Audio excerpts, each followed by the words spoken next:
Perfect. Thank you all so much for coming. I see. Hi, Vicky. Hi, Jan. And hi, Miss Adler. Thank you for joining us. We'll get started in just a little bit. Hi, Jesse. I'm just reminding everybody, make sure you're muted if you're not trying to talk to us. And you can put your real name in the little Zoom name window. We'll be able to mark you as present. And we'll get going here. In just, I guess we're at 7:02. I always try to rush these things, but we'll give people time. Traffic might be terrible. Could Rosa's iPad rename yourself with a last name? How do you do it? So I actually don't know how to change my name on Zoom. If anyone's more intelligent than me. It's the three In the dots top in the right, square. there's going to be like three little buttons, three little periods. You click on that, and then there should be an option to drop down, and it should say rename. And then you can just type in your names. Yeah. I'm not seeing it. I don't know why, but my name is actually correct. The three drops are on the upper right, where you ordinarily go to mute or unmute yourself. If you hover over that area, you'll see the three dots. Yeah. I want to see the dots so bad. I don't see them. Hal, how are you doing? Upper right of your own window. Yeah. If you go to your own window where you ordinarily would mute yourself. Got it. Of your little thumbnail image, Yeah. not of your computer screen. Exactly. See, we can get stuff done, guys, together. Right. So I guess just since Alternatively, you can go to the participants on the bottom, and if uh-huh. you click on that, it should populate on the right-hand side of your screen all the participants, and you can hover over your name, and where it says more, you should have an option to rename yourself. Awesome. All right, we got options here. Thank you, everybody. All right, so now there's no excuse. Hi, Art. Hi, David. Thank you for joining us, everyone.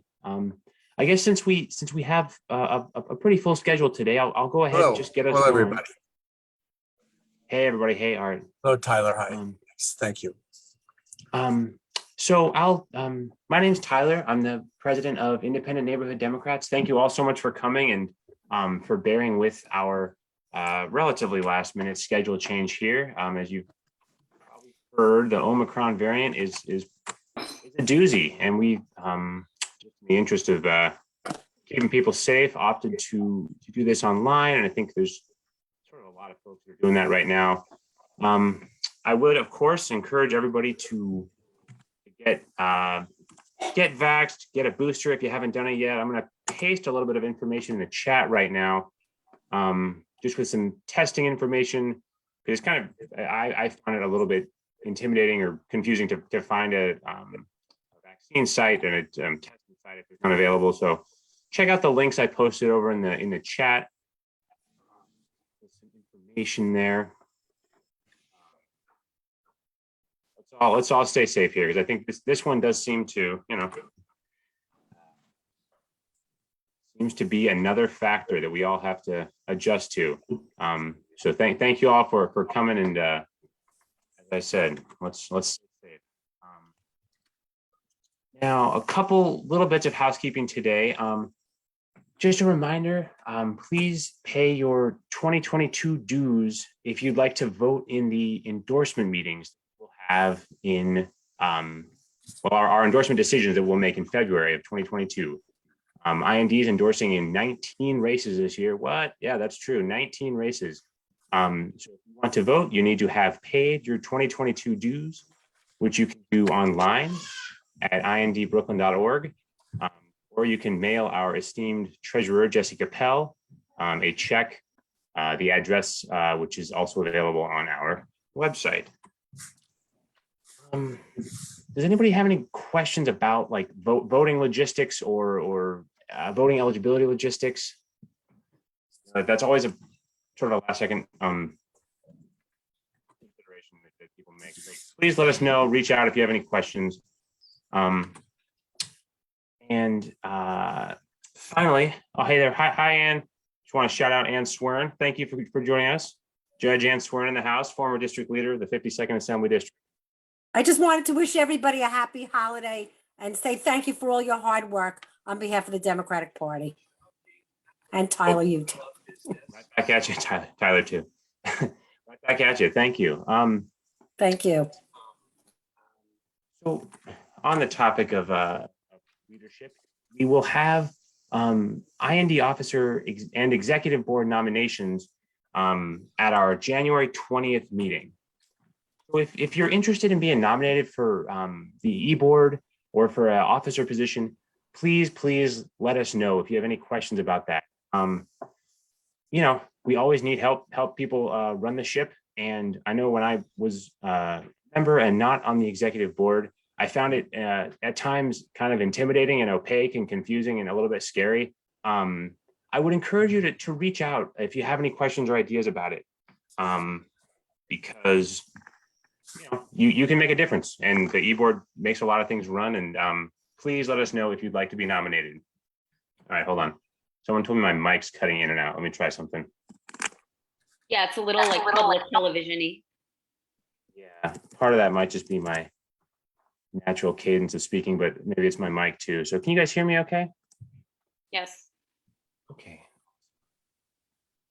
I Okay. think we should get started. All these fine people showed up on time, which is much appreciated. So as I mentioned, every candidate is going to get, we're going to say 4 minutes to do an intro, and then we'll do some Q&A. When you get to 3 minutes, I'm going to be timing you. When you get to 3 minutes, I'm going to flash this 1 minute sign. So hopefully you can all see me. And Tyler, I don't know if you want to introduce our first candidate. We can get this show on the road. Definitely. Thank you so much, Danielle, Vice President of Independent Democrats. So we have 1, 2, 3, 4, 7 folks, 7 candidates slotted to speak today, and we're going to start with candidates in the 21st Senate District. You know the district lines better than me, but roughly this is like Park Slope, Windsor Terrace, down into Flatbush, and the first candidate. Thank you so much for joining us, Miss Samantha Adler. Thanks so much for having me. And the fun thing about this race is that we really don't know exactly what the district looks like yet. So, so it's a surprise for everybody. But as you just heard, my name is Samantha Adler. I'm a proud Brooklynite, born and raised. I grew up by Kings Plaza Mall, and I've lived for the last 3 years in Kensington, which is currently still in the district. This is my first time on this side of politics and also my first political speech. I am just a regular person trying to get involved in our system and get others like me involved in the system as well. And like so many others living here, I have found it increasingly difficult to thrive here. It was during the pandemic that I'm sure, like many of you, I started to reflect on why living here was so difficult, who has been making the decisions that make it hard to raise children here, afford rent, and buy a home. Although we have so many elected officials entrusted to be making the right decisions for us, they are not. They have held their seat for way too long while taking special interest money to run their campaigns. And as a result, they ignore the needs of the district in lots of areas: housing, education, and climate change, among many others. So why do luxury buildings keep going up, even though what we really need is housing everyone can afford, even though they just sit empty? It's because Bremney and other developers have lots of money to put into our campaigns. Why aren't we following in the footsteps of a state like California, who's at the forefront of climate change activism? Because the fossil fuel industry has lots of money to spend on lobbying. So this is why campaign finance reform and campaign reform are at the forefront of my platform. I want to see matching funds programs at the state level, new ways of contributing to campaigns, term limits, and caps on fundraising. And then as we get some of the special interest money out of politics, we'll have more elected officials who are willing to join me in these other areas like housing, education, and climate change to make real tangible change in those areas. I have lived my entire life here. I've gone through the public school system here, PS 114, Bay Academy, Murrow High School. I worked for 8 years at PS 216 as a public school substitute teacher. And I currently work at a restorative justice center, New York Peace Institute, doing court work, community work, and housing work here in Brooklyn. I've been there for 7 years. I'm passionate about climate change, the need for better flood infrastructure in our district. I participate in a climate change reading group. I do regular sidewalk cleanups. I march to pass the CCIA. I know this borough and this district, And I want to use my collaborative and problem solving skills to make much needed change. It just shouldn't be so hard for somebody like me to run for office. You shouldn't need the vast amount of money that you need to get involved in our democratic process. You shouldn't need a celebrity's name recognition or wealthy friends or to be rich yourself. We just need to make it easier for anyone who wants to run for office. Making it easier brings more women into politics, more diverse people, better ideas, and that can only be a good thing for our political system. So since starting this process, I've met so many really involved and hardworking Brooklynites who are doing so much great community work. It has felt really special, and I have been very fortunate to be part of this group. So I know with your support, we can get Kevin Parker out of his seat finally and be able to make the community changes that need to happen at the state level of government that have not happened for a very long time. And I'm looking to be collaborative at every level throughout this campaign, throughout my term if I win the seat, and afterwards as I join you in doing the great community work that you've already been doing. So thank you. Awesome. Thank you so much. And thank you for being a good example and immediately adhering to our 1 minute sign.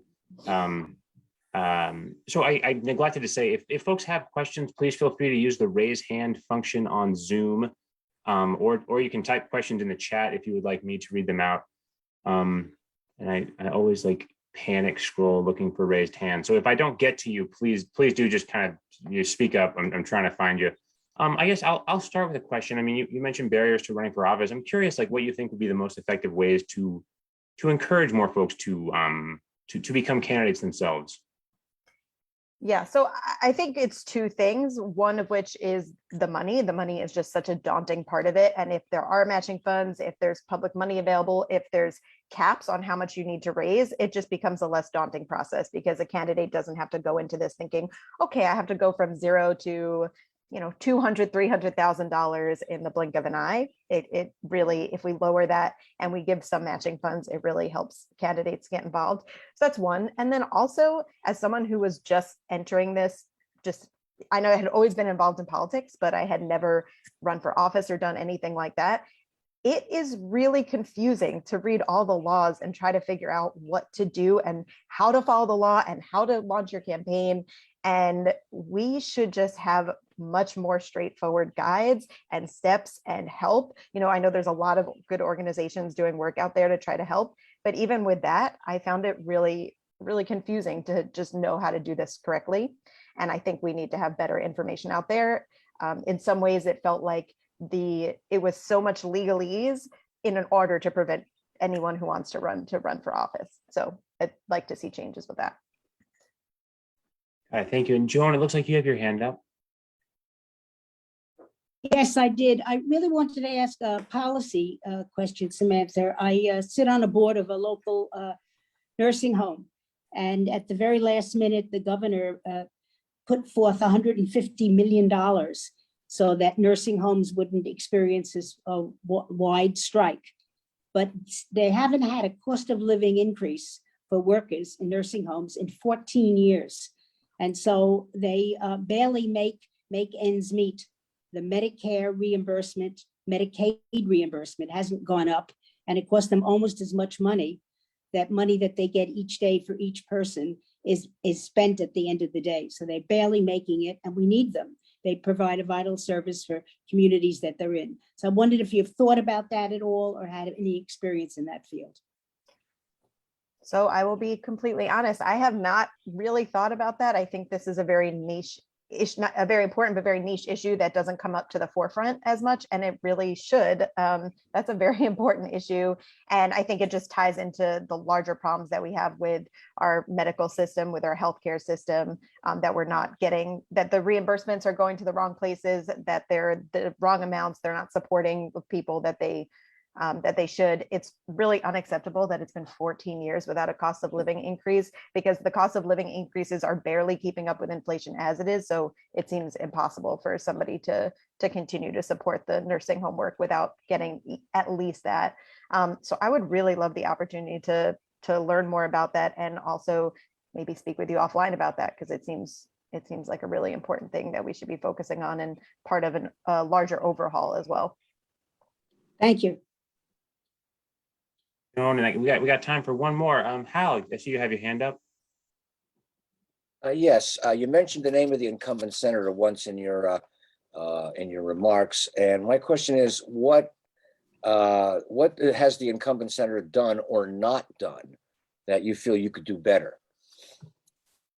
Yeah, so again, I'll say really two main things. One of which is that he has walked a very moderate line a lot of the time. Sometimes he writes up a pretty progressive bill, but he then usually drops out and never actually takes it all the way to the end. So we don't get any progressive change that we're looking for in the district. So that's something that I can bring to the table, and something I can do differently is actually writing the bills and then supporting them all the way through. My belief is that a lot of that is due to special interest money. So even if he writes it up and then special interest money tells him he shouldn't support that anymore, he does not. And that's something that I won't be participating in and would do very differently. And the other one is a little bit more of a personality trait, is just that I come from a conflict resolution background. I've worked at a restorative justice center. I consider myself a conflict resolution expert in many different areas of that work. And our current state senator is very conflict forward and has had many incidents in the past. That is not how a state senator, or really anybody, should hold themselves. And when we need to get things done, we need a collaborative spirit and not an antagonistic spirit. Thank you. Yeah. Great. Well, Ms. Adler, thank you so much for joining us. I really appreciate it. Thank you so much for having me. It's nice to see everybody. Yeah, good to see everybody too. And before we move on to our next speaker, I just wanted to shout out, thank you so much, Judge Patria Frias Colon, for joining us today. I see you there. Happy holidays to you as well. And thanks for coming onto our Zoom call here. So our next guest is also running for the 21st State Senate District. And as Samantha pointed out, that the lines remain somewhat ambiguous. So I'll just leave it as Senate District 21 for now. Mr. David Alexis, thank you so much for joining us. Thank you for allowing me to come here to speak with all of you. Thank you. So my name is David Alexis, and I'm the son of two hardworking Haitian immigrants, the father of two amazing little girls, and I'm a working class New Yorker. I'm running for state Senate to return this seat back to the people. Over my years as a community resident and an organizer, I have seen how racist immigration policies have affected generations of people, how families have been priced out of their homes so that developers can make a profit. I've seen the poisoning of our air and the investment of our communities that has made us more vulnerable to the ravages of COVID-19. I've seen the creation of these asthma alleyways by corporate polluters that have continued to make things more difficult for working people. My daughters and I actually have developed asthma at the same time. And that's why I'm running, because in politics, power makes the decisions, and power can be defined as organized money or organized people. And I've seen what organized people can do. In 2016, I had my first daughter. I was already working as a community health worker and other odd jobs. And in order to make sure I could continue to be the provider, the father that I wanted to be, I knew that I needed to take on more work to provide. So I started driving for Uber to make ends meet. And very quickly, I experienced the harsh working conditions that drivers and many other gig workers experience, where you were squeezed for every little drop that your labor was worth. And so as a result, I organized with my other drivers to found the Drivers Cooperative so that we could create a fair and democratic workplace and create the conditions we actually wanted to work in. We took on Goliath and launched the largest worker cooperative in the country, sorry. And I'm ready to do this again in Albany. I've seen how our system has failed us in healthcare, in housing, and on the environment. We need to organize to build the power to change these systems. We can have a New York that meets the needs of the moment. A New York where healthcare is a human right, where people have the right to remain safe and secure in their homes, and we can actually breathe our air and not get sick, that everyone can have a dignified life. And that's why I'm running. That's what it means to return the seat to the people.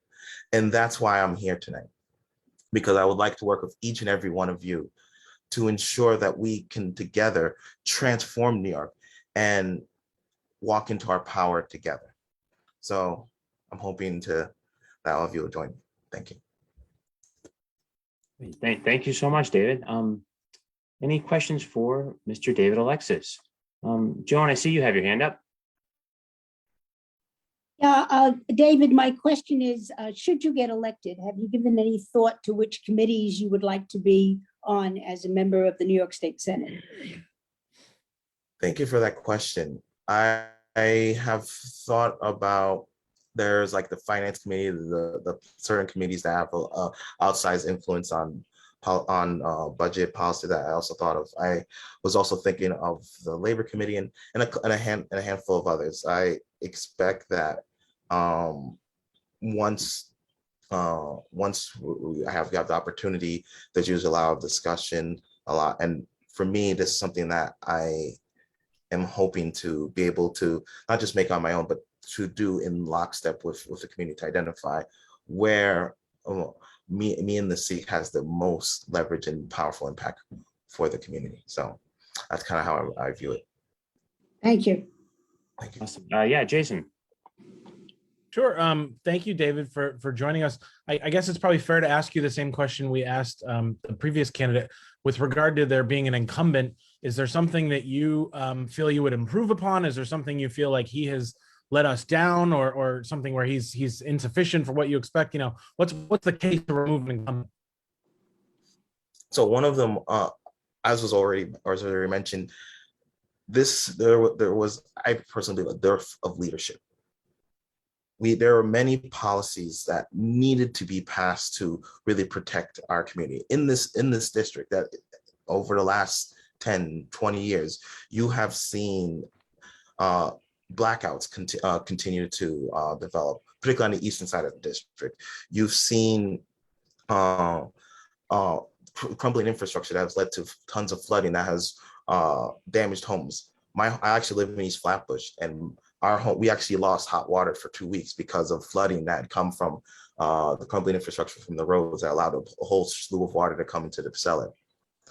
And you have someone who is the chair of the Energy and Telecommunications Committee, responsible for bringing to the fore many policies that could directly benefit families, that could directly benefit the community, and has done nothing.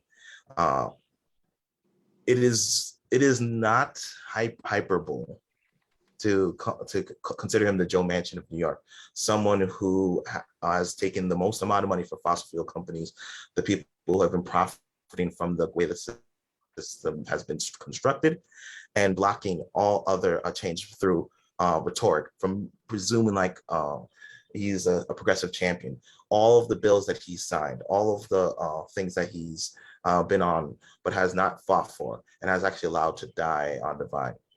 And I believe that real leadership is moving forward to inspire, to bring people involved, to get them energized in the political process, to ensure that that when we begin to do these fights and to make these changes, that you don't have someone who's going to leave the community, to leave the people hanging by endorsing something and leaving it saying this interim slow progression that so is supposed to work. At the end of the day, we've had this type of leadership for over 20 years, and I don't believe it's truly moves our community forward.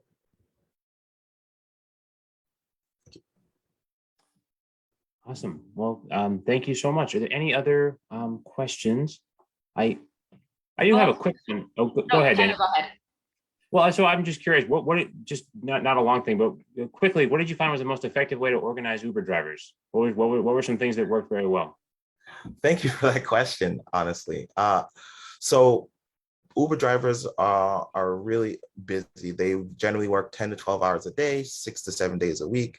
And at the heart of the pandemic, where it was hard to meet, we actually started doing classes, actually, where we actually had Zoom calls just like this, and we would have them multiple times a week, and we would just sit in and give drivers a chance to talk.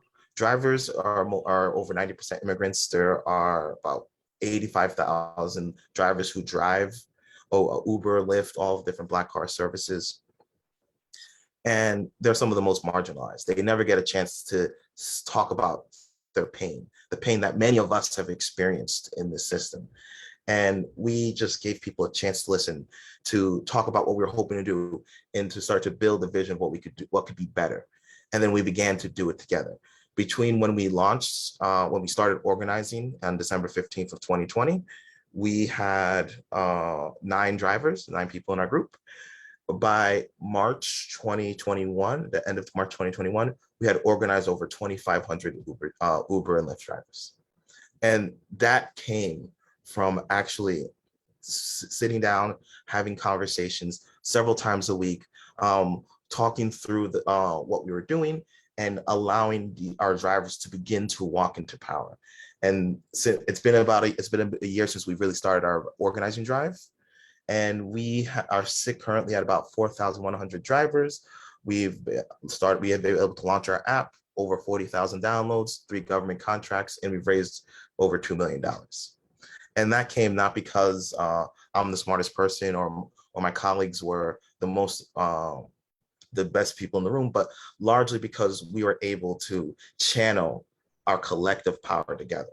And that's the type of things that we can do, and understand that we can have better. It's just a matter of how are you bringing people in.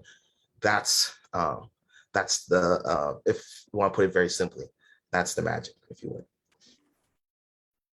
Awesome. Well, thank you so much. And I think that's all the time we have, but thank you so much for joining us, Mr. David Alexis. Thank you. I believe now there are other candidates running for the 21st Senate District. They're unable to make tonight's meeting. We will catch them at another meeting. Now, I believe it is my pleasure to introduce a current state senator in the 20th District, Zelnor Myrie. Are you here with us? Hey, Zelnor, thank you for coming.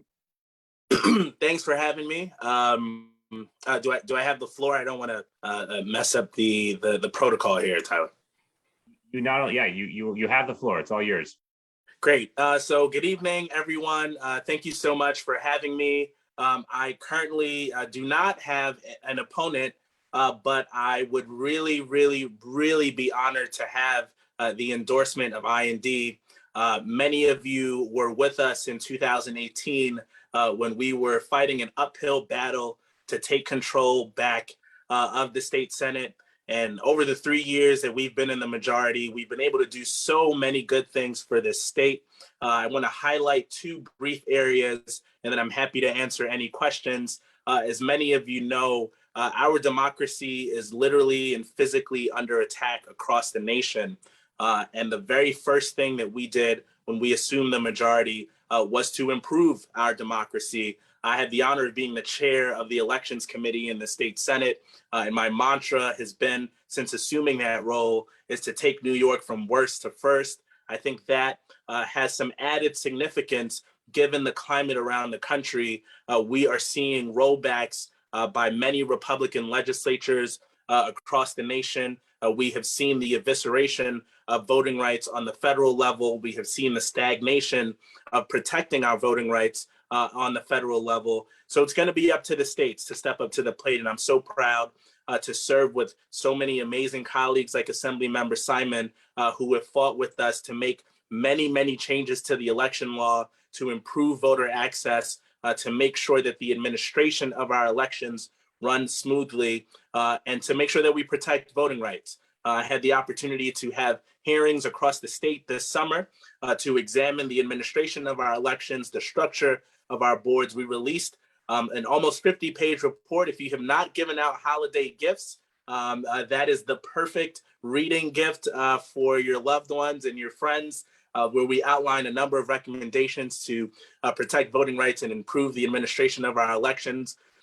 And I think that we are really just getting started on what we can do and how we can lead the nation. And then the other thing I want to highlight is what we've done on gun safety. As many of you also know, we passed a first in the nation law that would hold the gun industry accountable bad actors in the gun industry accountable for the violence that happens right here in New York. This was an amazing, amazing accomplishment done only in partnership with my colleagues in the Assembly. And just today, the gun industry sued the state of New York for a preliminary injunction stating that our law is unconstitutional. We are very confident that the law is not only constitutional, but that it will withstand any scrutiny from the court. But that posture by the gun industry, I think, tells you everything you need to know about the impact that we are having, not just here in New York, but having across the country. And so I would be really honored to have your support to continue to do this work. And I'm happy to answer any questions. Awesome. Thank you so much. Steve, I see you have your hand up. Yeah, sure. Senator Murray, how are you? Good. Good to see you. I have a question because I've discussed this with you in the past. Rikers Island is in a terrible situation.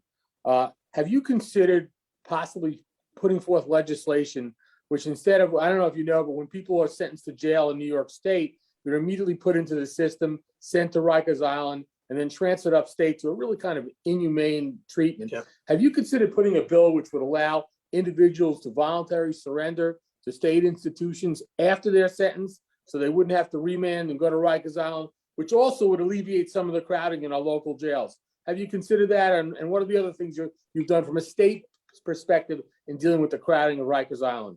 Yeah, no, that is a really, really excellent point, Steve. I'm happy to consider that and to discuss that further with you. I think it bears repeating that what is happening at Rikers is a grave injustice. It is inhumane. This is the type of circumstance that this country has invaded other jurisdictions for. What is happening at Rikers. So it's unacceptable. I sit on the corrections committee in the state Senate. In that capacity, I have visited institutions across the state. I taught in Auburn Correctional Facility as a law student. And so the conditions inside our correctional facilities is something that is near and dear to my heart. And I believe that we need to bring the full force of the state to ensure that people are living in humane conditions. I get letters on a constant basis. Just today, I was speaking with a family who has a member that is incarcerated at a correctional facility, pleading in tears for us to reach out to docs to see what we could do to help that individual. But I'm very willing to entertain more systemic changes and approaches as it relates to what's happening at Rikers. I'd love to sit down and talk to you. Great. Great, let's do it. Awesome, thanks. Danielle. Hey, Senator, thank you for coming. I'm sure there were very few people in the state of New York more disappointed than you when the ballot proposals failed to enact same-day registration and no excuse absentee ballots. What's your plan for getting those across the finish line? Yeah, thank you for the question, Danielle. I think, at minimum, we should be reintroducing the bills and we should be looking to pass them. I don't anticipate that would be a problem, but I think that is a surface response to what happened. I think we need a more surgical and introspective response on what the state party is doing to maintain our democracy. I have said this publicly, that I believe that this was a failure of the state party to engage in this issue. We were outspent on this, and this was really an unfortunate confluence of misinformation and dark money that was allowed to prevail across the state. So I think that we need to look to the type of leaders that we are sending to represent our party on the state level and to be engaging in our democracy. This isn't a game. We take so many things for granted here in New York. But as you have said, and what we all saw, the unfortunate reality is Republicans are not taking anything for granted, and they're taking every single opportunity to attack our democracy. So I think we need to look at the leadership and look at some of those changes in order for us to really stand up for voting and voting rights. Thank you. Jan Camopiano. Yes. Hi, Senator. Thank you so much for all of your work on voting. Since we didn't get the two the proposals, especially same-day registration. What are the top transformational bills, policies that you hope to enact in 2022? There's a lot of administrative fixes and you've identified them, but what are the transformational ones? So I'd say at the top of my list is the John R. Lewis New York Voting Rights Act. As many of you know, unfortunately, in 2013, the Supreme Court completely eviscerated the strongest part of the Voting Rights Act, the pre-clearance part that would allow for changes to our election rules to be pre-cleared by the Attorney General. One of the main tenets of this bill, and I'm proud to sponsor this bill, would allow for the New York Attorney General to have that pre-clearance power, so that voters aren't waiting to be disenfranchised before having their rights protected. And so this would allow for them to not be able to make those changes without first getting pre-cleared. But there are also some structural changes within that bill. One, to create a statewide election database. Many of you guys know this because you do the hard work on the streets when it comes down to getting results and who to knock on doors and who to talk to. It is incredibly difficult for us to get all of the information that we need in order to run elections successfully and to do outreach successfully. So this bill would create that statewide database in conjunction with our SUNY and CUNY institutions. But it would also look at voter intimidation and voter suppression. We have seen, unfortunately, in many parts of the state where voters, their polling sites are moved without their knowledge. People reach their stalemates that happen within local boards of elections on the placement of our poll sites. The Attorney General has had to step in many instances and sue in order for us to get voting rights access for people across the state. So this would be a transformative bill. It would be the best voting rights bill in the entire country. And it is one of my main priorities. I think that we have an opportunity to step in where the federal government has not been able to. And so I'm hoping that we can get everyone's support here to get that across the finish line. Awesome, thank you. And I think we've got time for one more. Dara, I see you have your hand up. I'm sorry, if folks have more questions, I'm trying to keep us on a schedule. Feel free to put them in the chat. We can try to reach out to Senator Myrie another time. Dara, go ahead. Thank you so much. Thank you, Senator. My question is around food insecurity. The city obviously had a tremendous, amazing response to the COVID crisis and stood up these programs and addressed food insecurity, and the governor just made the Nourish program permanent. But we are coming into likely a third or fourth wave of the pandemic, and for food banks across the city, they're seeing demand increasing even as the pandemic abated and now it's going on.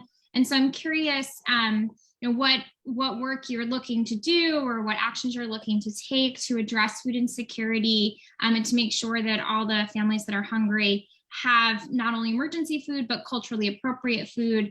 Met Council just put out a report. They found that 21% of folks who participated in the Get Food program requested kosher and halal food. And so I'm just wondering, what more can we do? What are you thinking about as it comes to, the holidays, New Year, this third wave, and hungry families? Thank you so much for the question, Dara, and you are 100% spot on. Food insecurity was a problem that existed pre-pandemic, and of course the pandemic exacerbated those food insecurities. We held food banks weekly during the pandemic. I think there was a stretch where 38 weeks in a row we were out handing out food to our constituents, and the lines did not get shorter. They only got longer as the pandemic went along. Part of why we were able to provide that amount of resources was our partnership with some of our upstate farms. And you mentioned the Nourish New York program that is now the law that encourages that partnership. I have been working closely with Senator Hinchey, who represents parts of the Hudson Valley, but who is chair of the Agriculture Committee, in building these partnerships and making them last. We went up and we did a visit. We brought a bunch of kids from our district to do apple picking up in the Hudson Valley. And that was an amazing and cool experience. But on the food insecurity front, we built relationships with that farm such that we can provide that chain and that pipeline.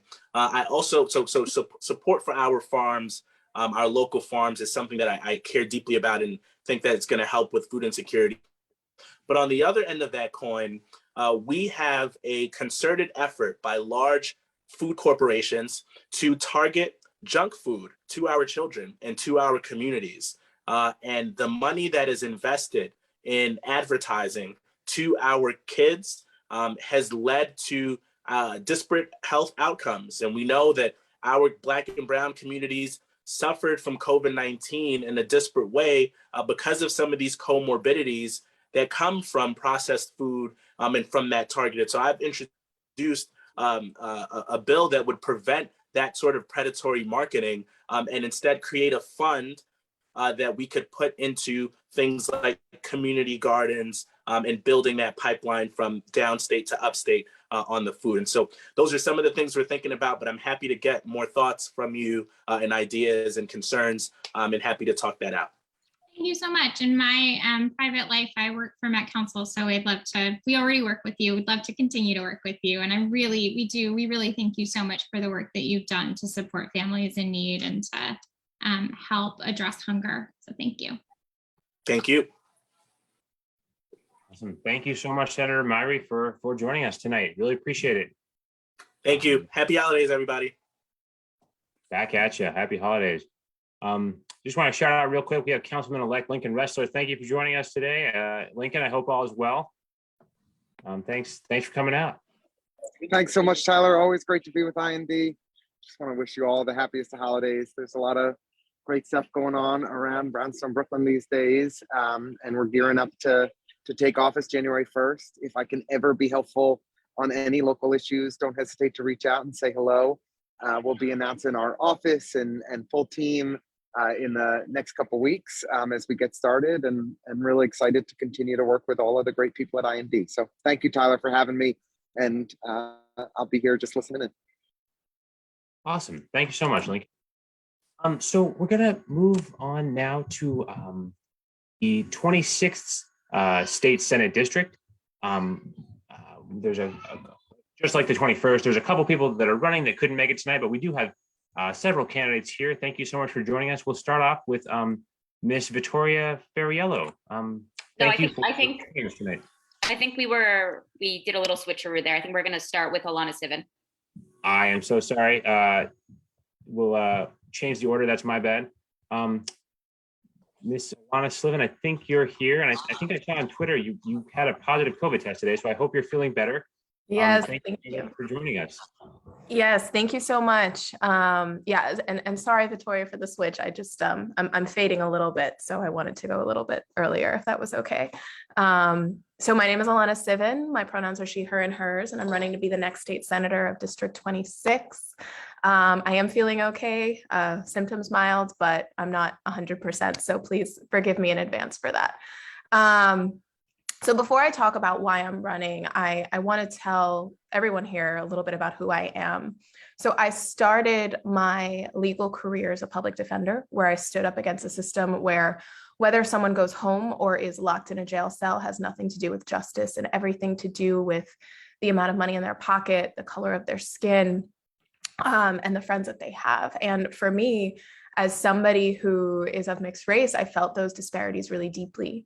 And I knew I had to take the pain I felt from those disparities and turn it into solutions. And that's what I've spent my career doing. So I've organized in my free time while working as a public defender to help educate the public on the flawed and deeply problematic nature of our criminal legal system. And I then moved to the city council, where I drafted legislation to improve jail conditions and release people from local jails.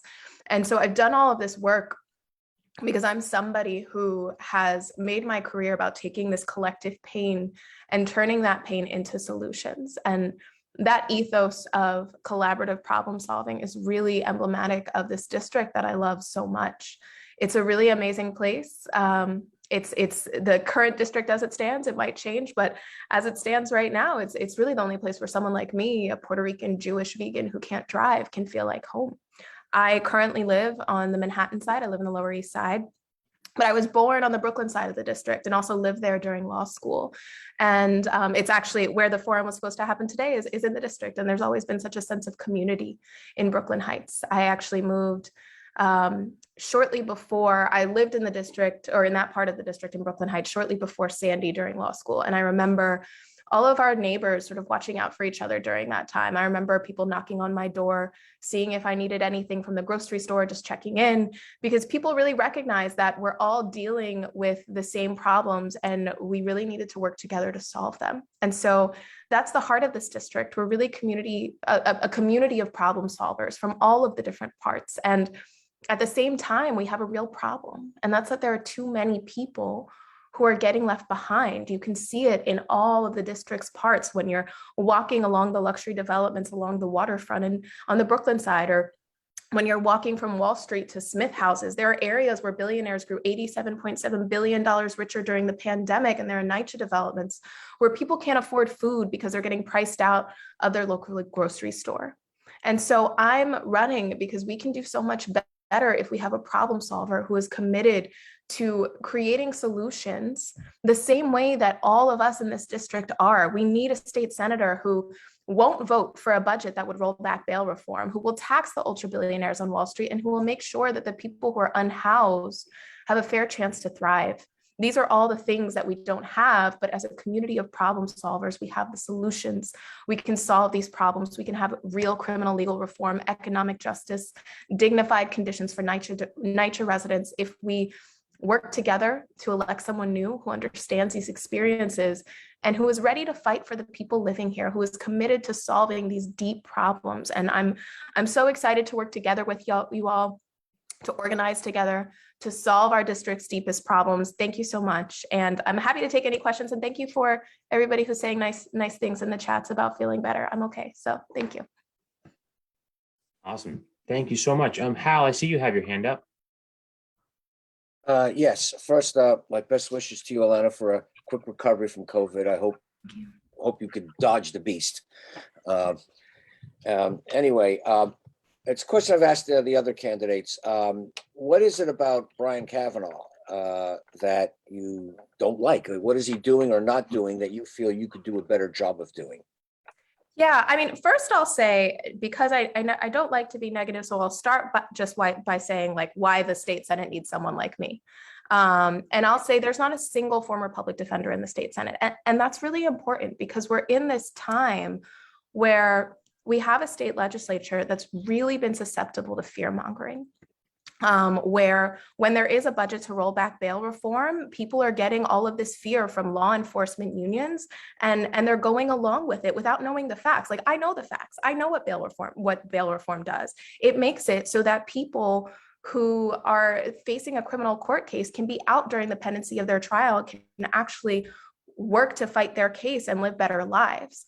And I'll say at the same time, Senator Kavanaugh voted to roll back bail reform. He was one of many senators who did that. And so, and also as somebody who didn't sign on to end qualified immunity. And also 2 days after we announced our campaign, after many people were trying to get him to do it for a while, signed on to elder parole. And so I say all of these things because he's one of many, right? So I'm not saying that, again, I don't like to be super negative, but I think there's a real need to shift the conversation when it comes to criminal justice in the state Senate. And I'm somebody who's been doing that my whole career. Thank you. Thanks. Steve, I see you have your hand up, and everybody else, if you're not, I want to make sure everybody, if you have questions, throw your hand up. And if I don't see the hand, just speak up. Okay. I'm always nervous about missing people. Go ahead, Steve. So echoing Hal, I'd like to ask everybody who's running for this seat, this question is, what do you view as the three most important or major problems within the Brooklyn community that you would be representing, and how would you deal with them? Mm-hmm. You know, I actually think all the parts of this district are really similar in that you have great wealth and you also have great poverty. Like, there are real pockets of poverty within the Brooklyn side of the district, the same way that there are in the Manhattan side of the district. And so for me, that's the main issue that we're really seeing in all sides of this district. And for me, the way that I'm looking to solve that is to making sure that we're signing on to all of the 6 Invest in Our New York bills, bringing that revenue into the most marginalized communities who are living in this district, so that people can have the opportunity to have things that we're all lacking, things like adequate health care, dignified housing, and all the things that prevent entry into the criminal legal system. And also, just one more thing also, both sides of the district are close to large bodies of water. So we have serious issues when it comes to climate issues and transportation. We need real resiliency plans. So that's something to note as well. And then also, disability access when it comes to transit. There are a lot of issues to discuss, but those are many of the pressing ones. Yeah, okay, I think we have time for one more. Joe Coletti, I see you have your hand up. Hi, in the last probably 2 elections, we've seen a lot of candidates go down to defeat on this whole issue of bail reform, because it's been brought out that it's more like letting criminals on the street. How would you respond to people who say things like that? Yeah, I'm actually, this is kind of my specialty. Like I'll say that so recently I was actually knocking on doors, and I spoke with a couple who they had both voted for Adams, and specifically because they don't like bail reform. And they use that same argument that you're bringing up, which is that, they had heard about somebody who was out and who had raped somebody, and they were telling me that this person, because of their really lengthy record, shouldn't have been out in the first place. And I spoke to them about this, and I understood their concern, right? Because everybody's concerned about safety. And my response was, this person was arrested multiple times. Every single time they went to jail, they were traumatized by jail, and they came out and they were worse. And this is how we get to this outcome that we're in right now. Because incarceration, we've seen, is traumatizing and does not work. And so we need something new. We need a new model to make it so that people can actually be treated. When people are incarcerated, they actually can access services. They actually can access programs. They actually have the ability to be able to thrive. And to make it also so that we have alternative solutions as well, so that people, when they are committing certain crimes, are able to have the treatment that they need to not get worse and actually get better. And I think by the end of this conversation, this couple who I was talking to, they understood exactly what I was talking about. And actually, we agreed on a lot of things, which is that our current criminal legal systems simply isn't working. And I think we create this really false dichotomy between public safety and decarceration. We put ourselves into these two camps when we really don't have to. And because we know that things that create public safety are things that don't incarcerate, things like cure violence, restorative justice, investments in well-lit spaces, and early screenings for things like dyslexia. And this is something that when I say that this is my specialty, sort of talking about this, I've sort of learned that this is something that everyone can agree on. It actually used to be my job to sort of broadcast to national audiences about the need to have real criminal legal reform. And when I say national audiences, I mean people from like Idaho to New York City. And so I think it's really important that we have these conversations. And I think that's part of making sure that we don't have rollbacks in the future, not just to bail reform, but also to things like less is more, so that we can actually say, here's how we create safety. It doesn't involve rolling things back. It involves investing in the things that keep people safe. Thank you. Thank you. Awesome. Thank you so much, Alana. I hope you feel better. And thank you for joining us, even though you're sick. Thank you so much. Thanks so much. Have a good rest of your night. I think our next candidate for the 26th district, thank you for bearing with my scheduling challenges, Miss Vittoria Ferriello. Welcome to IND. Hi, thank you. And no worries. Can you hear me fine? Just want to make sure we're good. Can you hear me? Okay, great. Thanks. So, well, thank you so much for having me, and no worries on the schedule. I'm happy to be able to accommodate. So my name is Vittoria Ferriello. I'm a district leader in Lower Manhattan, and I'm running to be your next state senator. I'm also a mom, an immigrant, and a lawyer, and my husband and I run our own firm in Lower Manhattan. When I first moved to the city in the 1990s, I actually lived in Brooklyn. I first lived on State Street between Smith and Hoyt, and then on St. Mark's Place between 34th Avenue. I'm running because I'm tired of having voices ignored in Albany. Our communities work so hard to bring solutions to our problems that just get ignored. And this is not just disrespectful, but it's foolish, because our communities have a lot to give. And I have a history of showing up and speaking out when it's necessary. And that's why over the years, people in our community have asked me to help amplify our voices. I've listened, I've marched in the streets, and I've organized, and I've gotten us to the table again and again. I've taken on corruption and backroom deals in our own Democratic Party. I fought against the undemocratic procedures in the county committee and even sued the county committee, the New York County Committee, when they tried to disenfranchise our county committee members. And I won. I'm currently representing the New Kings Democrats in an appeal over a case they won against the Kings County Committee involving similar issues. Because honesty in government matters, because democracy matters. While I'm not afraid to fight for what is right, I also know we need to be able to speak to people who would be resistant to what we're proposing for whatever reason. And there are a lot of reasons that I'll be a senator you can trust to stand up and get things done. But they come down to three things that I'm really good at. I'm a strong advocate, I'm a determined negotiator, and I can roll up my sleeves and work hard and write really good legislation. I'll work on the many things that matter to you right here in our own district. I'll listen, I'll meet with you, I'll take your calls, and I'll take your voices to Albany. I'm running on affordable housing, healthcare for all, and against the corruption in our system. But most of all, I'm running to give our district a voice. So thank you so much for having me today. I would be so honored to have your endorsement or your vote and your vote on June 21st. And I'd love to hear your questions. Thanks so much.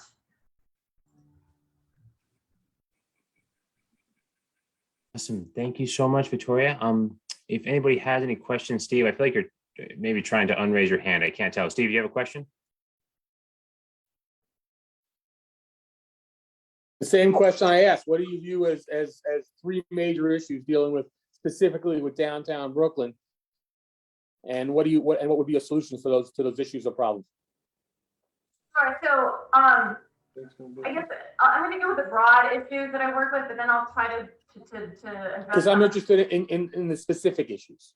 Okay, so specific issues such as and forgive me if I'm getting this right, like the cantilever, the issues with the cantilever on the BQE.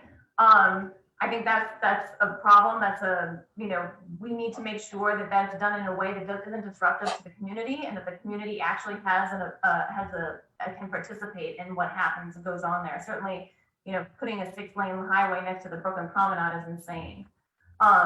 So I know there's also issues with the helicopters. We actually have that same issue downtown in Lower Manhattan with the Stop the Chop, and there's a huge disturbance in Lower Manhattan because these helicopters fly really low, and they're tourist helicopters and are very disruptive, and they fly sometimes in the evening as well.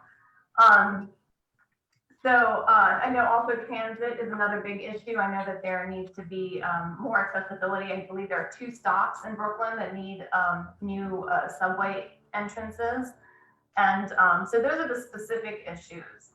Is that what you were looking for? I mean, those are, and there are others, and I obviously would love to hear what your issues are, what issues you'd like to hear addressed.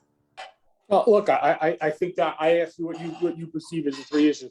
Certainly public transportation, housing costs, the Brooklyn Heights cantilever and the effect, not just in downtown Brooklyn, but extending further into Brooklyn. Those are all issues which I think are part of our neighborhood.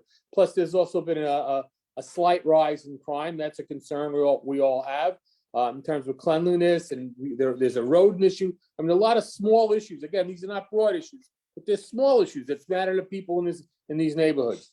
That's all. I mean, They all matter. But they all matter. Yeah, but I want to hear what you have to say. So thank you for the question.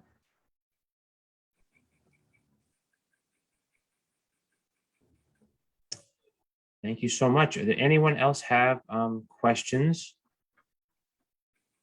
Well, and if not, thank you so much, Ms. No, let's fit in some more questions. Hi, Victoria. I will ask, why is state senate the best office for what you want to do as opposed to city council or Congress or state assembly? Well, I think I'm running because I think we need to have a voice in the state senate. We've felt very neglected, and so the state senate is a place where I feel like my strengths really play to, right? My ability to, so my background is as I said, I'm an attorney. I've worked in anti-corruption, both here in the city and in Italy as well. And I also worked in the Department of Investigation, where one of the tasks for us investigative attorneys was to help rewrite the building code. And you need to have a certain amount of understanding about how legislation legislation can have, when you write legislation, you have to be aware of all the effects that it has, not just, you might start off with a single goal, but when you write it, it might end up affecting other issues. And these are things that I've done. I've actually sat on the rules committee for the New York County Committee to rewrite the rules so that we would have a more democratic system. And again, another big, another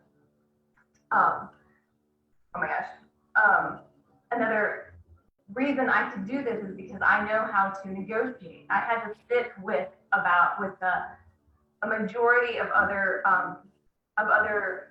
county rule committee members who wanted to maintain the establishment.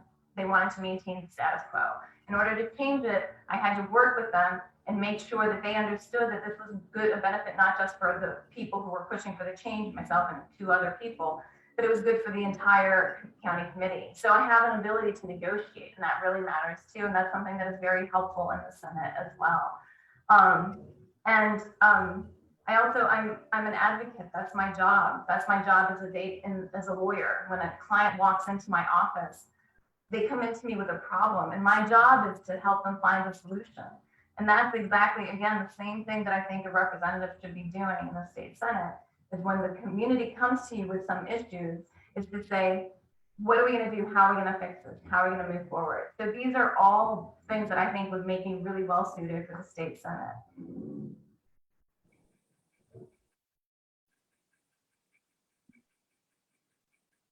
Well, thank you so much for joining us tonight, Ms. Vittoria Fariello.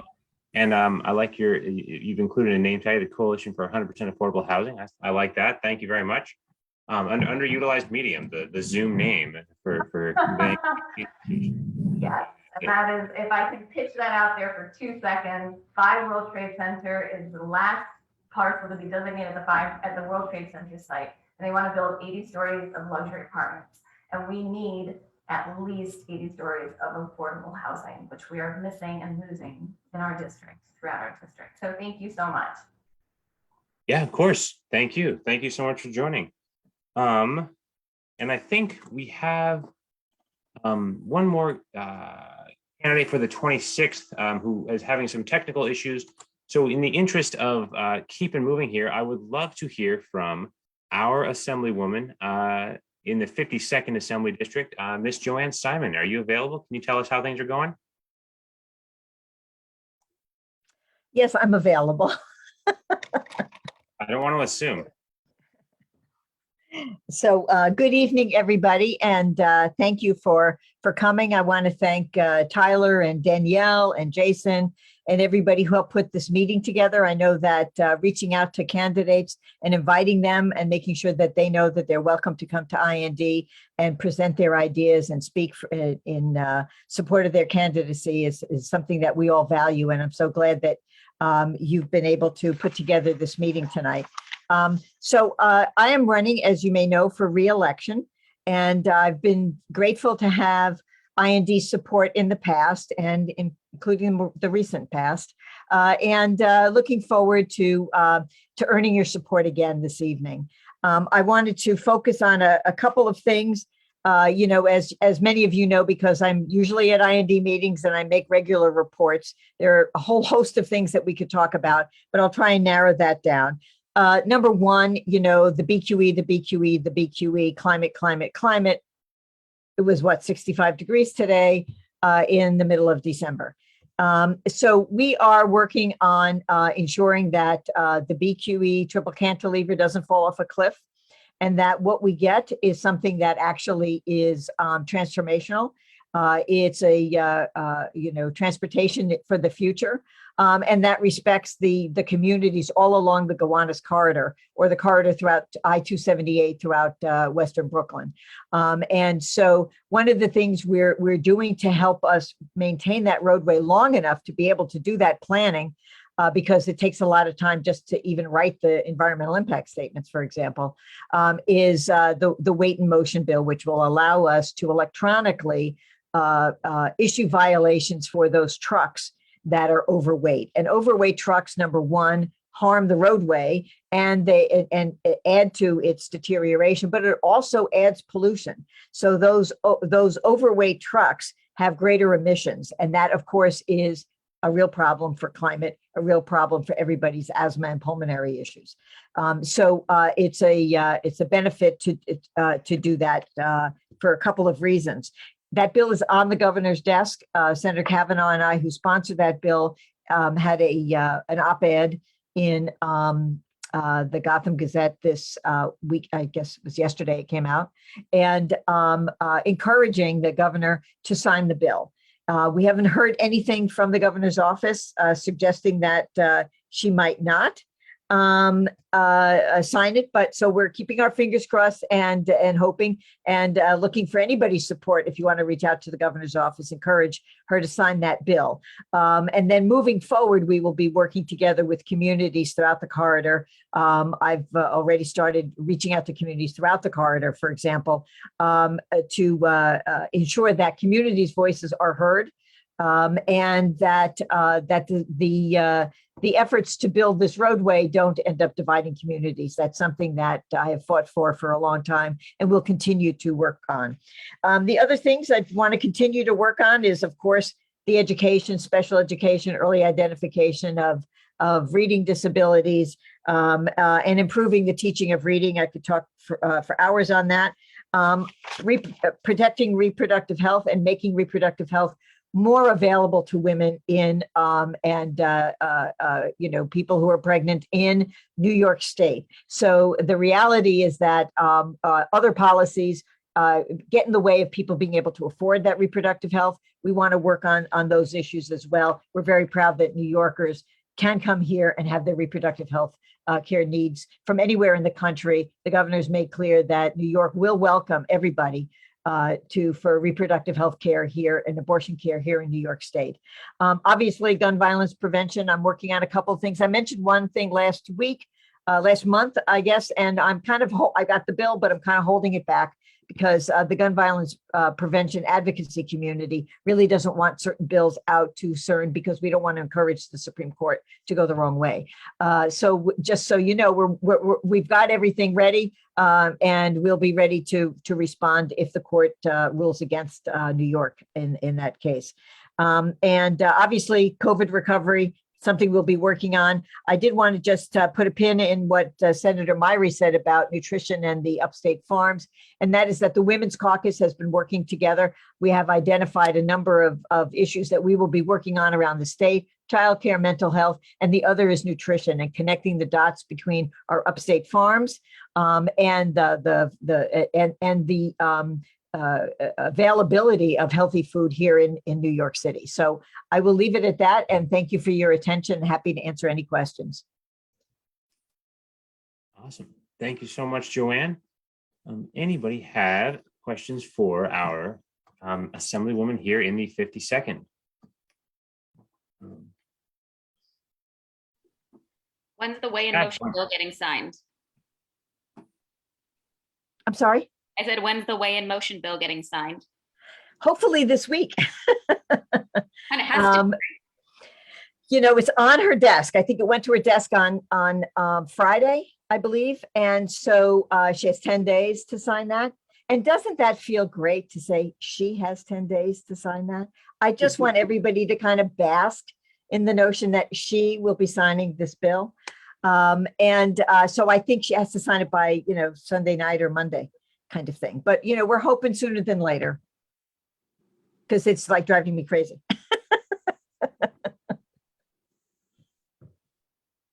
Yeah, Joan, I see you have your hand up.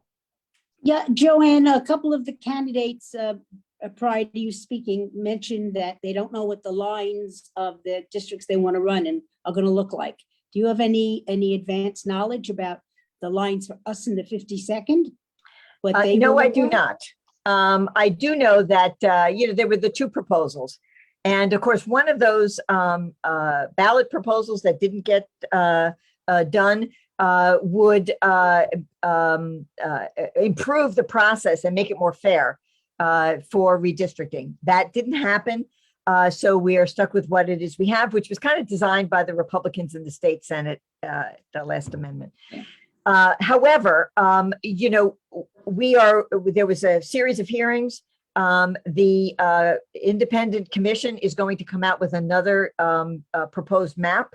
We don't know whether they will do one set of maps or whether they will do two sets of maps again.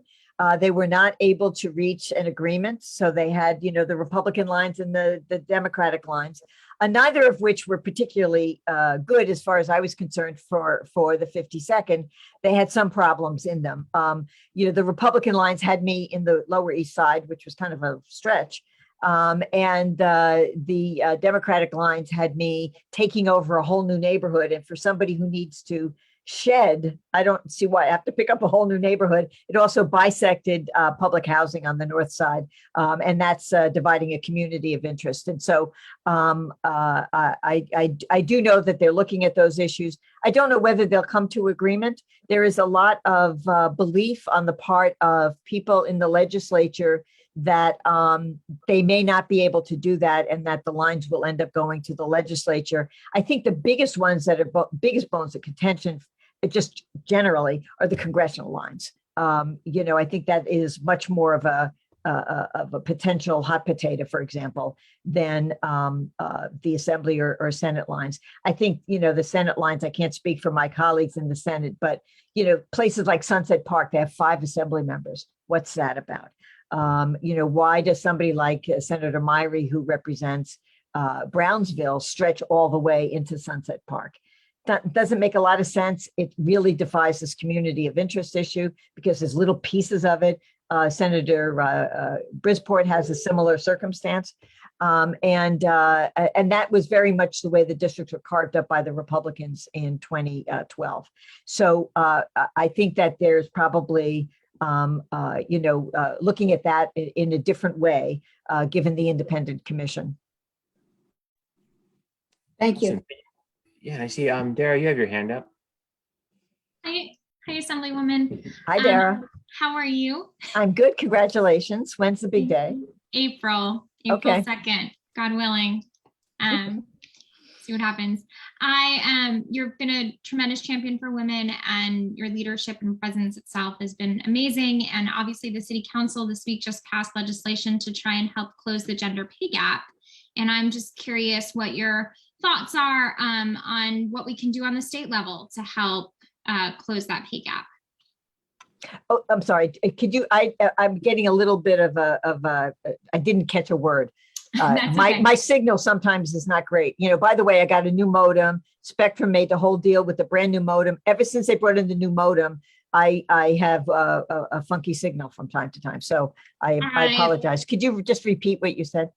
I complimented you and thanked Yes. you for your leadership. And then I asked about the City Council legislation this week to try and address the disclosure of salaries to try and close the pay gap. And Oh, the I'm pay gap, curious okay. what you're thinking about to work on the state level to try and finally close that gender pay gap. Well, thank you. That's a good question. We have looked at that issue of pay equity. We've passed a variety of bills that get at it. One of the challenges sometimes in the state legislature is doing a big bill that addresses the problem in a more holistic way, as opposed to bits and pieces of it. Sometimes that is because somebody has a bill and somebody else has another bill and they all want credit for their bills. That works a little differently, I think, in the state legislature than in the city council, in part because we have a bipartisan and we have a bicameral legislature. And so sometimes those things get duked out at those levels. But I do know a number of my colleagues have pay equity bills that we will be certainly be looking at. this year. The Women's Caucus has taken on these 3 issues.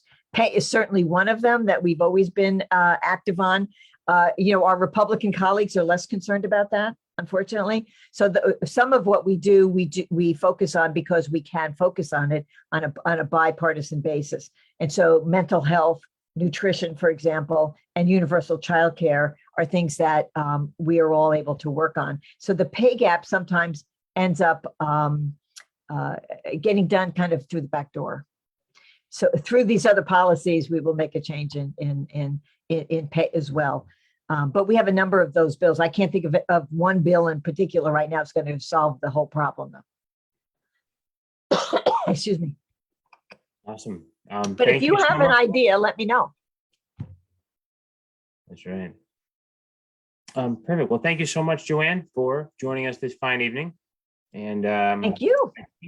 I think our final candidate of the night from the 26th Senate District has arrived. Senator Brian Kavanaugh, thank you for coming. We'd love to hear from you.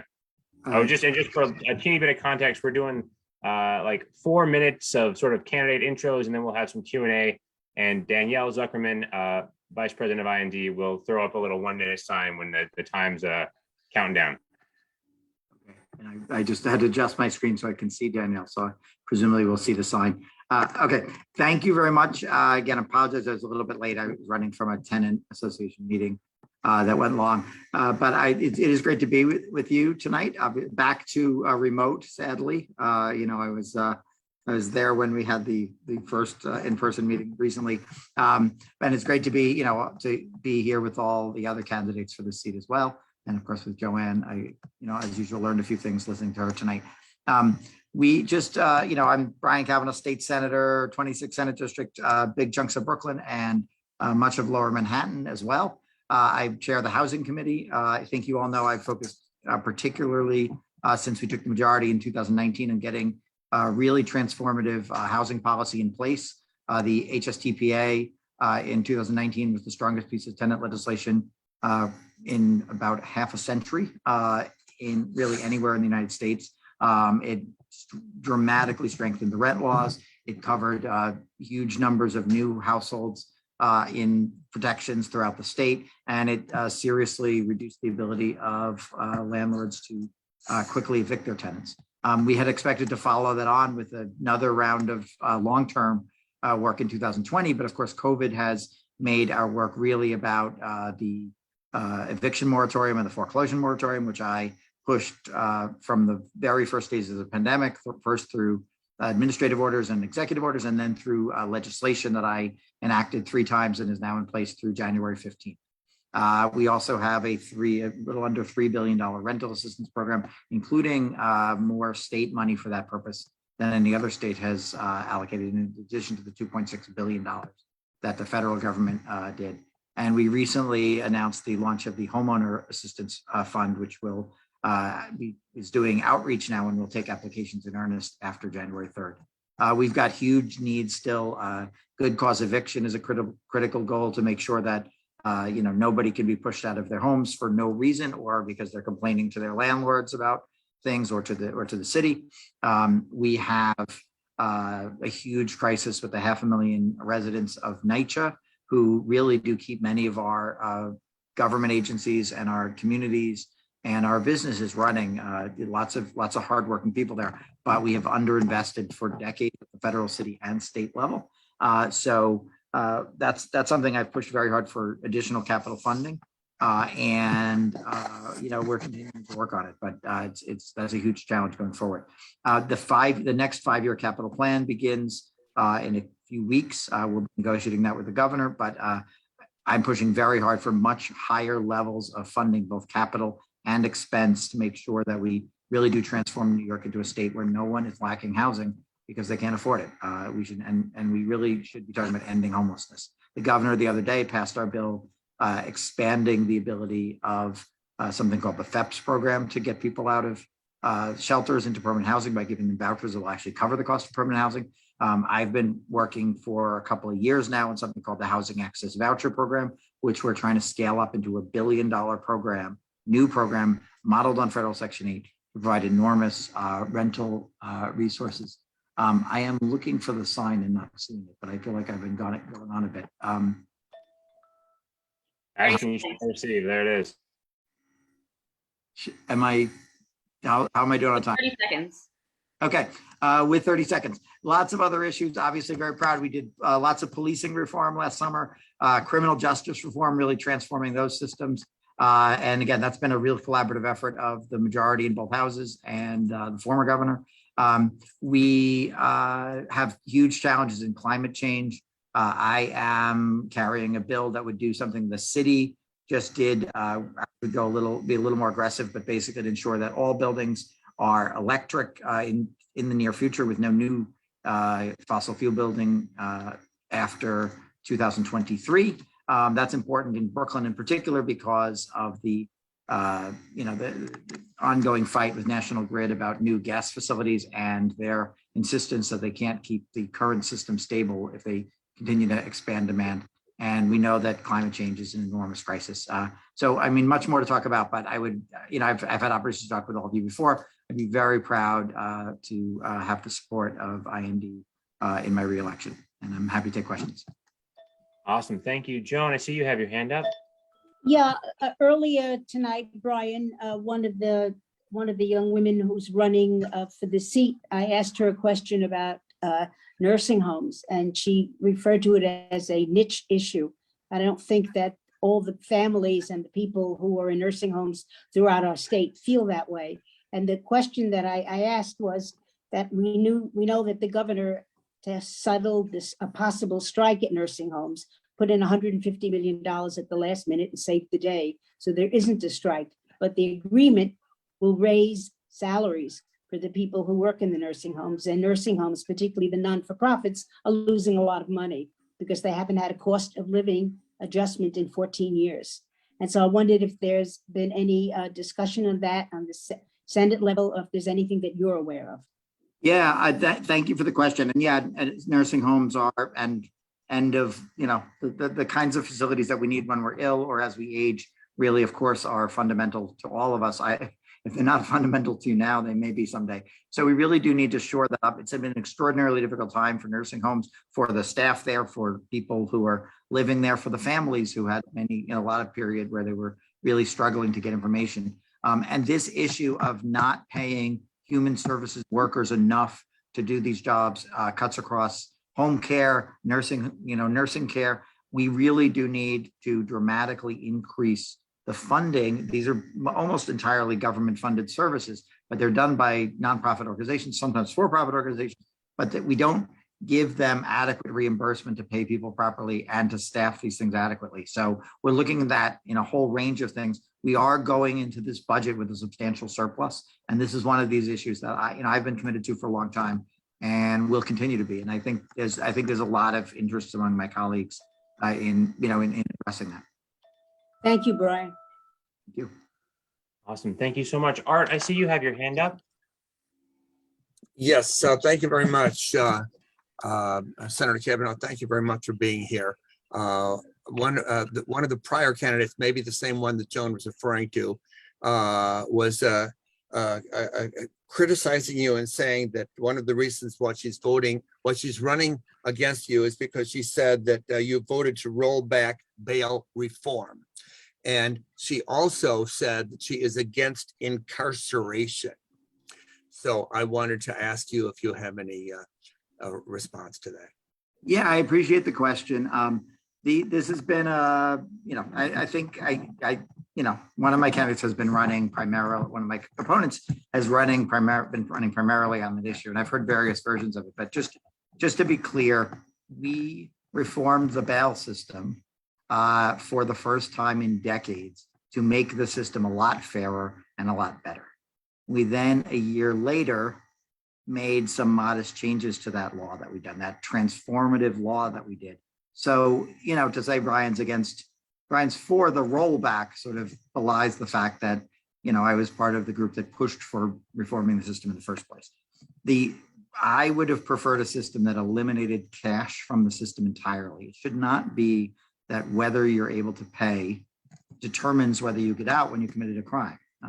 There are other systems that use other standards that try to determine your likelihood to return for your, for any proceedings that you're supposed to participate in, which is what bail is supposed to be for. And there are some standards, some systems that have figured out how to really deal with situations where somebody might be so dangerous. There might be demonstrable evidence that they're very dangerous, the sort of thing where somebody is arrested, freely shooting people in a public place.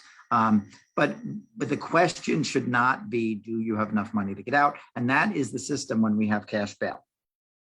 Having said that, we didn't eliminate cash bail, and cash bail became the thing that determined, for the most part, even in the reform system, whether if you were accused of certain crimes, you could get out on bail while you were, waiting for trial. And we added some law. We basically, the first bill had created a very long list of crimes that were basically not bailable, meaning you couldn't charge cash bail for any of them. And we switched a few crimes from that list back to the other list, and said those crimes are now bailable again. And that was from enormous amounts of feedback statewide by the committees of both houses that had hearings and heard a lot of concern, including in particular repeat offenses. Somebody would get arrested for a crime that's not bailable. They would be arraigned, they'd be let out, and then they would do the same crime again, and then they'd be arrested again, and then they'd be let out without bail again. And there were, that was I think a very small fraction of things. Bail reform has been really grossly mischaracterized as like leading to the spike in violent crime we've seen in other things. And I think that's false. But what happened was there was a consensus among some of the very folks that done the first bail reform that we should, adjust the list. And that list was passed in a very large budget bill. When the budget bills come to the floor, if you can vote for them and you're voting for that portion of government to be funded. And if you don't vote for them, you're voting against that portion of government being funded. And if a majority of either house votes no, that portion of government doesn't get funded. And so, I think no one in Albany would tell you I was pushing to, weaken bail reform or even particularly to modify it. But I did vote for a budget bill that had, dozens of provisions, and as did most Democrats in both houses of the legislature.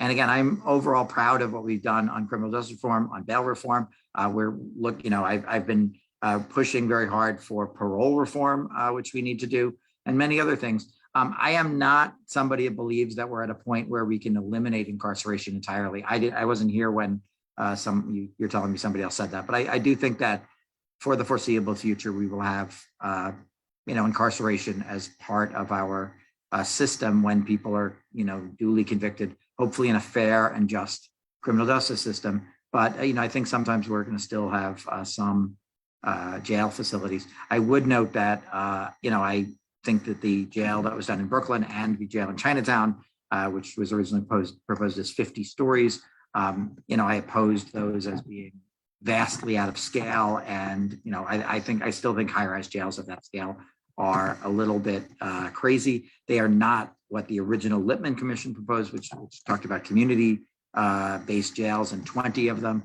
The city basically decided they had 4 pieces of property, so they would build 4 gargantuan jails. I think that's the wrong way to go.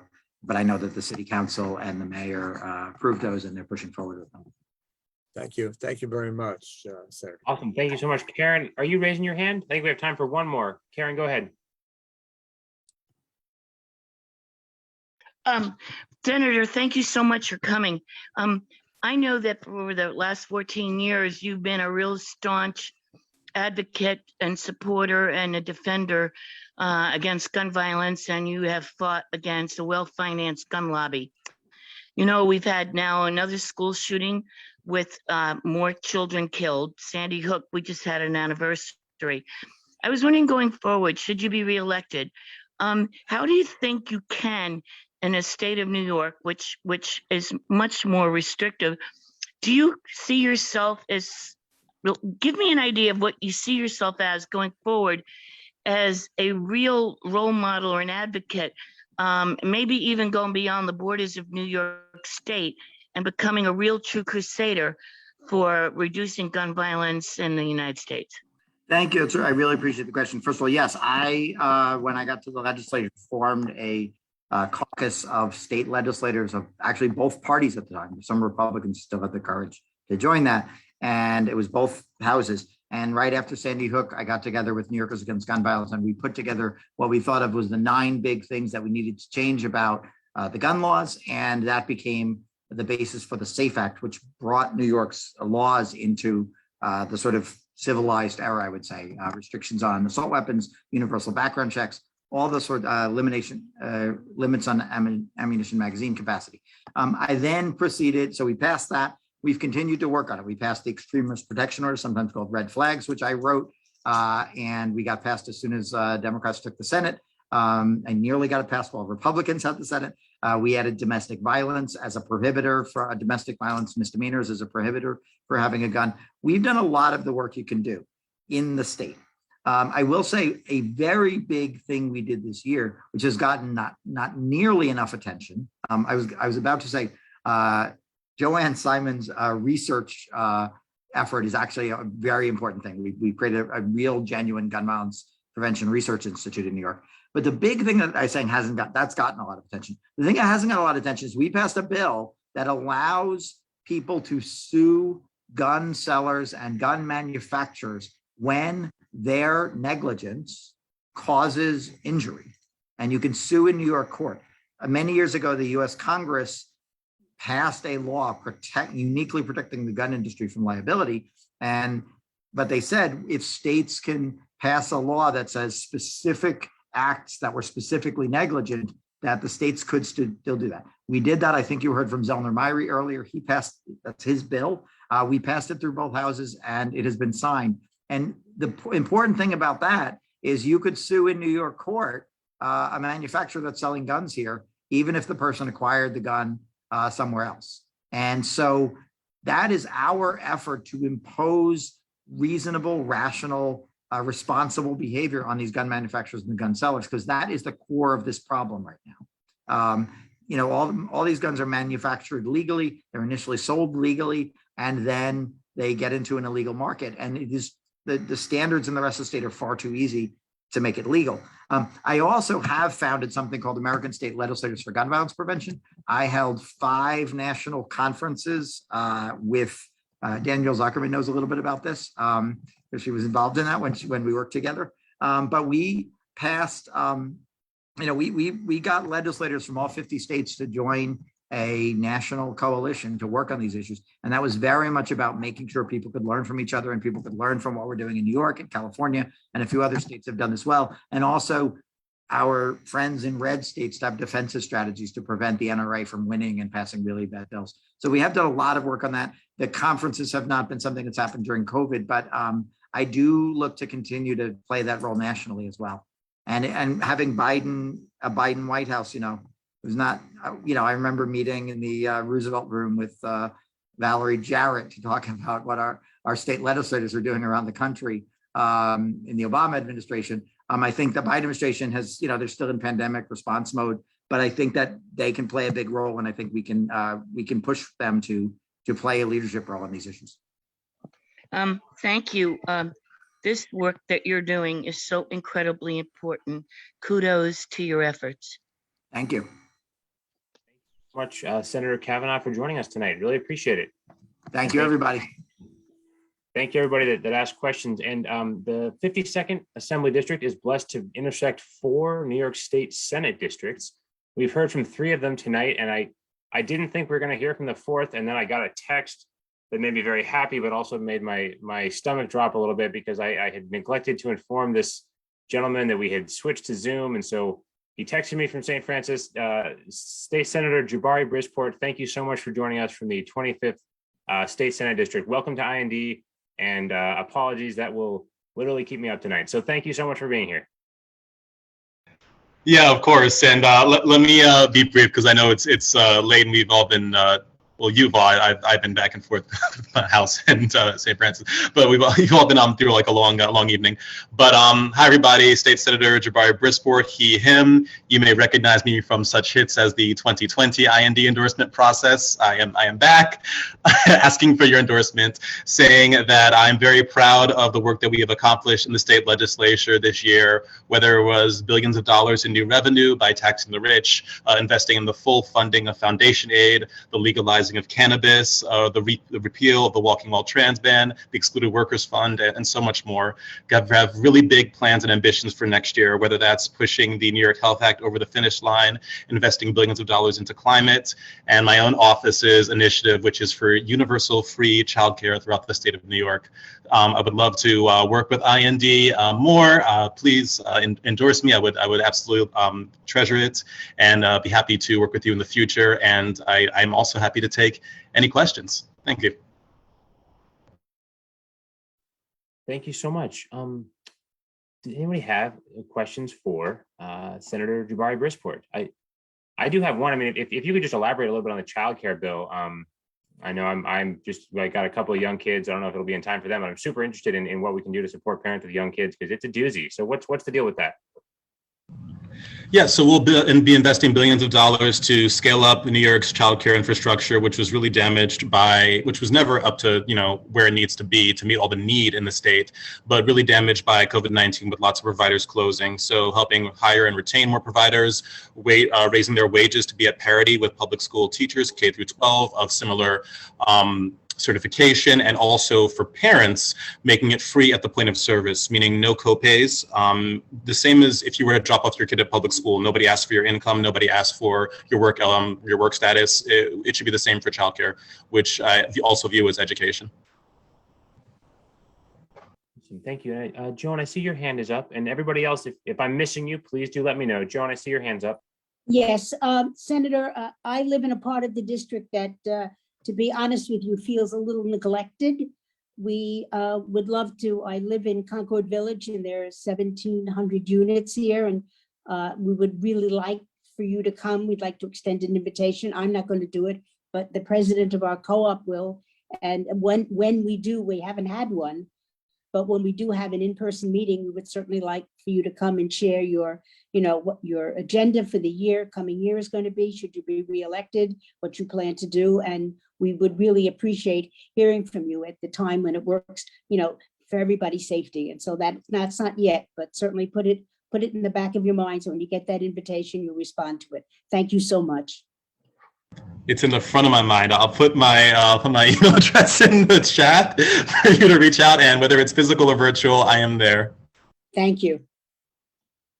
Awesome. Thank you. Danielle, I see you got your hand up. Hi, Senator. I am also going to lose sleep tonight for you showing up at St. Francis College. So I hope it wasn't too much of an issue. I guess what I want to know is, now that there's a regime change on the second floor, what do you think that will mean for the next legislative session?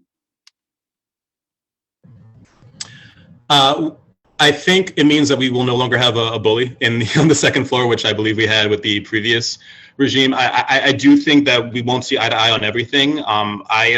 I think we left a lot of money on the tables, even in the big push to tax the rich and do the Invest in Our New York campaign last year. And the governor has stated publicly she doesn't want to raise any more taxes or revenue, when I still believe we live in the most unequal state with the biggest gap between rich and poor, and the wealthier can play their fair share by a lot more in order to fund a lot more social services and critical infrastructure. So I think that'll be a big battle. That being said, in my experience, she is a lot more open to collaboration with the legislature than the previous governor. And Dara, I see you have your hand up. Hi, Senator. Thank you so much for joining us, and I'm sorry for the confusion. I appreciate the A for effort in showing up multiple ways tonight.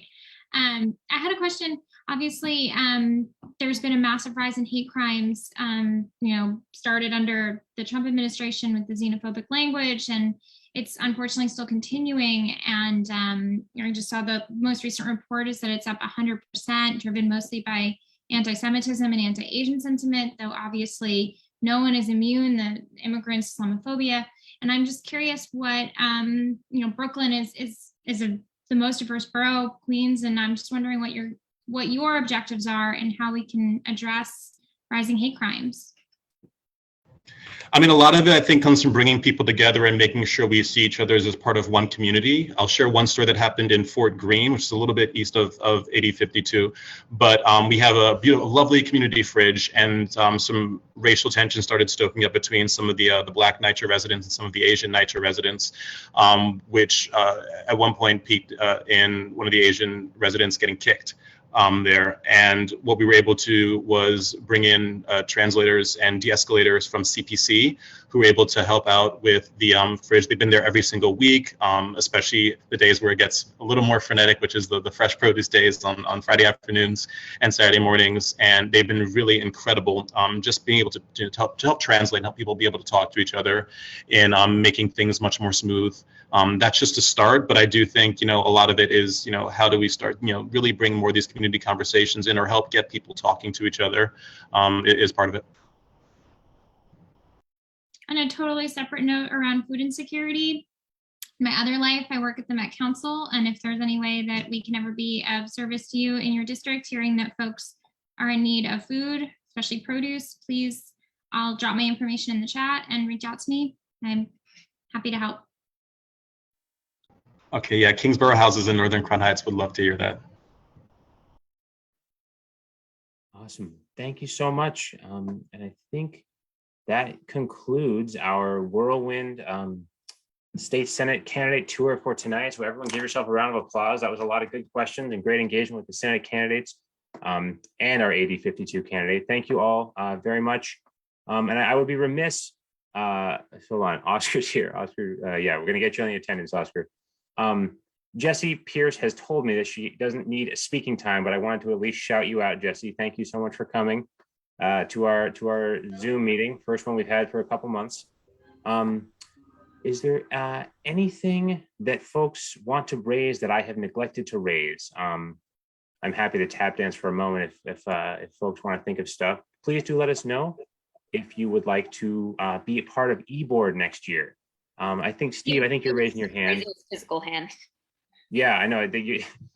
I was just gonna say, eBoard, again, pay our dues, and we're planning a potential holiday party. I think we should make everybody aware of that in January. Yeah, and actually, that's a good opportunity to just state plainly, maybe only as a cry for mercy, the three-dimensional uncertainty we're all navigating here, right? And the Omicron stuff, that definitely throws a curveball in our upcoming plans, as do the shifting slate of candidates and the shifting district lines. So it's definitely a lot of change happening in the next 3 months. So thank you all in advance for bearing with us, and we'll get you more information as soon as we get it. Tyler, I think we were discussing having an extra meeting in January also, so maybe now just giving a heads up about that. I think we were saying it would be January 27th, just because we have so many candidates and races to hear from. Yeah, that's exactly right. So the plan right now, and I think, Alyssa, thank you for not letting me try to get away with just couching uncertainty here. The plan right now is that we'll have a meeting on January 20th, an extra meeting on January 27th, and then a meeting on February, I believe it's the 17th, the third Thursday in February. The plan will be to do congressional candidates on the 20th, statewide candidates on the 27th of January, and then the 17th will be a mix of the judicial races that we're endorsing in, as well as, we'll try to pick up any candidates that we weren't able to see before then. Those will be busy meetings. I think, as I've talked to some people about already, we actually have a kid, my wife and I have a kid due on like February 15th. So it's not clear that I will be at that February 17th meeting. So you'll get to listen to someone else do this maybe. All right. So that's definitely true. That's the upcoming schedule. And we'll have to kind of play it by ear, whether we do this in person or on Zoom. I really don't want it to be as last minute as it was this time. That was a partially rapidly changing situation and partially just failure to monitor Omicron on my part. So thank you to everyone who bared with us on that. And Joan, I think your hand's up. Yeah, I wanted to say to the senator, we'll make sure that you know exactly where we're meeting next month, right? There won't be any confusion. We're all committed to doing that. So you don't have to shuttle between wherever you think we are to where we actually are. And I know we're all very sorry about that. We thank you for putting in the extra effort to show up, even though it must have meant a race back to home. Thank you. Tyler? Yeah, Karen. So everybody, first of all, happy holidays and all the best of health to everyone. We are set, we hope, for 2 dates at St. Francis. But as Tyler said, that's all very contingent on what happens over the next month. So we will stay tuned, of course. We won't make this last minute, but we're hoping we can go to St. Francis, although the colleges and universities, including St. Francis, are thinking about also shutting down and going remote again. Hopefully that will not happen in the next year. So God bless us all, and we'll keep you in touch as far as that's concerned. Yeah, thank you, Karen. And Karen, thank you for being such a really helpful intermediary between us and St. Yeah, as she said, they're thinking about going full remote soon as we speak. So, you know, we're all rolling with the punches. I'm not a huge fan of COVID myself, but we're all just gonna have to roll with it. Anyone else have anything they want to bring up before we entertain a motion?